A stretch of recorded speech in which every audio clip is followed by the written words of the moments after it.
Wag na tayo magpaligoy-ligoy pa.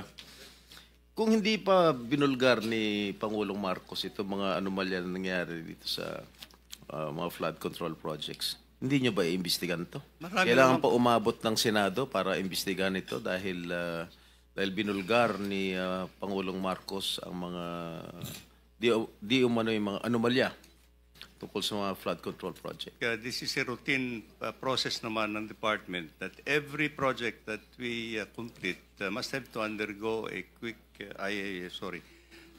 has to undergo a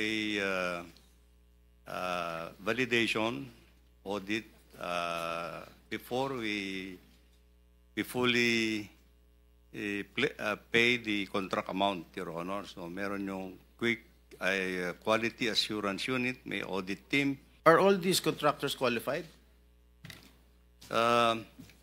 They are qualified. Sa mga binanggit ni Pangulong Marcos ng mga contractors during his SONA, bakit sa 10 lang, bakit halos lahat ng mga contractors to ay kinorner lahat yung mga flood control projects? Why is that so? Well, As far as I can recall, actually, yung sabi naman na ating presidente, 20% of the total amount of that has been allocated over the years were actually napupunta doon po sa 15 contractors po. So, marami pa naman po yung other contractors that have participated in the implementation of the flood control projects, but it's a little outstanding, as sabi ng ating presidente, that 20% of the total budgets that have been allocated for flood control napunta po doon sa 15.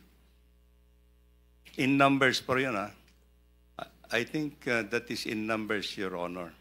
Yes, so sabi ni Pangulong Marcos, 15 contractors cornered 20% of the total budget, or roughly 100 billion pesos. Yes, Your Honor. And the remaining 436 billion was split among 2,394 contractors. At hindi ko nababasahin yung mga pangalan ng mga kumpanya ng yung construction company dahil nabanggit na ni Pangulong Marcos yan. Anyway, ilan ang ghost projects ninyo dyan? This is on the process of validation, Your Honor. But do you still believe that there are ghost projects there? Or there were ghost projects? In all candidness, Your Honor, I think so. You think so? Yes.